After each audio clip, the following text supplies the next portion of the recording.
اب کسی کے ذہن میں کوئی سوال ہو تو وہ کر لیں.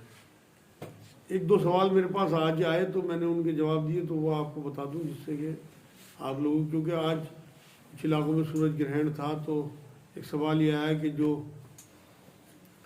حاملہ عورتیں ہوتی ہیں وہ سورج گرہن میں نماز نہ پڑھیں یا کھانا نہ کھائیں، کمروں سے نہ نکلیں، کیا یہ ٹھیک ہے بات؟ بالکل بھی ٹھیک نہیں ہے بات یہ، کیونکہ نبی اکرم صلی اللہ علیہ وسلم کے ایک صحابہ زادے تھے ابراہیم رضی اللہ تعالیٰ عنہ. ان کے جب انتقال ہوا وہ چھوٹی عمر میں تھے تو مدینے میں اس طرح کی باتیں ہونے لگی. اس دن سورج گرہن تھا، سورج گرہن کی وجہ سے یہ فوت ہو گئے معاذ اللہ. تو نبی اکرم صلی اللہ علیہ وسلم تک جب یہ بات پہنچی تو حضور نے منع کیا کہ اس طرح کی باتیں نہ کرو، بلکہ موت اللہ کی طرف سے برحق ہے، جس کی جوانی ہے وہ آئے گی، اور تمام اپنے معمول کے کام کیا کرو. بس نبی اکرم صلی اللہ علیہ وسلم نفل پڑھا کرتے ہیں، چندر گرہن ہو، سورج گرہن ہو، اس میں تو آپ لوگ وہ سنت ادا کرا کریں کہ نفل پڑھیں، اور جو سورج گرہن کا ٹائم ہو اس میں وقت اپنے گھروں میں گزاریں، اپنی نمازیں پڑھیں، کھانے کھائیں، باقی معمول کے کام کریں، کوئی حرج نہیں ہے بالکل.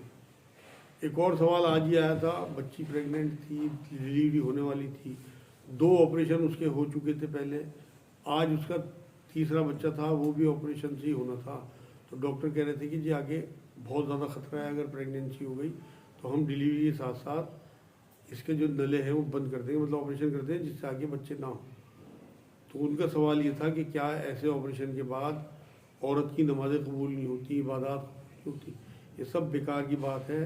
اللہ کی نظر میں انسان کی زندگی کی بہت قیمت ہے.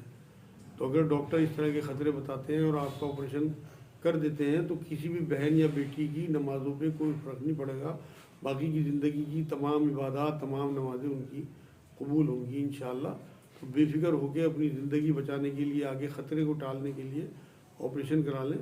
تیسرا آپریشن بھی اگر ڈاکٹر کرتا ہے تو اس کے ساتھ ساتھ آپ اپنے بچے دانی کا آپریشن کرائیں گی تو انشاءاللہ تعالیٰ آگے پھر آپ کو پریگننسی نہیں ہوگی اور آپ ایک بڑے خطرے سے بچ جائیں گے.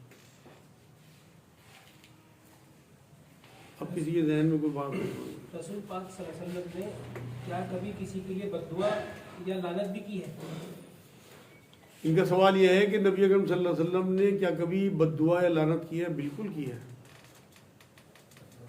بلکہ 1-2 جگہ تو اللہ رب العزت نے ٹوک بھی دیا، اور جہاں ضروری سمجھا نہیں ٹوکا، کیونکہ اللہ کو پتہ تھا حالات کا. لیکن ایک جگہ تو آفر دی طائف میں فرشتوں نے آ کے کہ ہم انہیں پوری جو قوم ہے اسے ختم کر دیں پہاڑوں کے بیچ میں انہیں.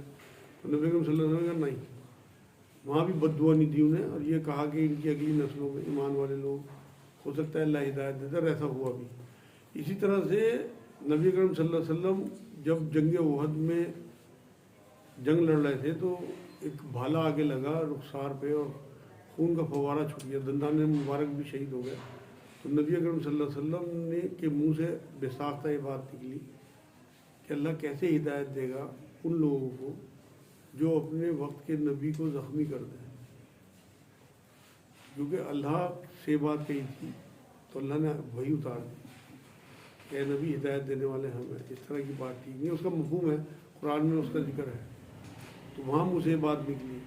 دوسرے یہود اور عیسائیوں پہ تو بہت بار لعنت بھیجی نبی اکرم صلی اللہ علیہ وسلم نے. ایک بار جنگ احزاب کے موقع پہ پیچھا کرتے ہوئے ان کا بہت دور تک نکل گیا کافروں کا پیچھا کرتے ہوئے، تو عصر کی اور مغرب کی 2 روایتیں ہیں، ایک میں عصر کی نماز، ایک میں مغرب کی، اور عصر کی دونوں نمازیں فوت ہو گئی، مطلب قضا ہو گئی. تو نبی اکرم صلی اللہ علیہ وسلم کے منہ سے جب یہ دھیان آیا نا کہ میری نماز قضا ہو گئی، تو منہ سے یہ بات نکلی کہ لعنت ہو ان پہ، کافروں پہ، ان کی وجہ سے میری نماز قضا ہوئی.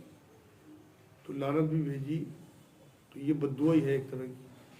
تو اگر ضروری سمجھا، جہاں پہ پتہ ہے کہ یہ اب ہدایت پہ نہیں آنے والے، اور جن کا پتہ تھا اللہ کو، اس کے بعد جنگ احد کے بعد بہت سارے ایسے لوگ جو جنگ احد میں لڑ رہے تھے، خالد بن ولید جیسے رضی اللہ تعالیٰ عنہ ایمان میں آئے، تو وہاں اللہ نے ٹوک دیا نبی کو کہ نبی یہ بات نہیں منہ سے تمہارے نکلنی چاہیے. جہاں ضروری سمجھا وہاں ٹوک دیا، جہاں ضروری نہیں سمجھا وہاں کہنے دیا.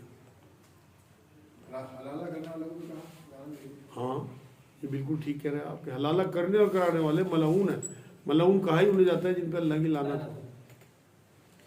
پچھلے ہفتے متاع کا ذکر آیا تھا، متاع کسے کہتے ہیں؟ ان کا سوال یہ ہے کہ متاع کسے کہتے ہیں.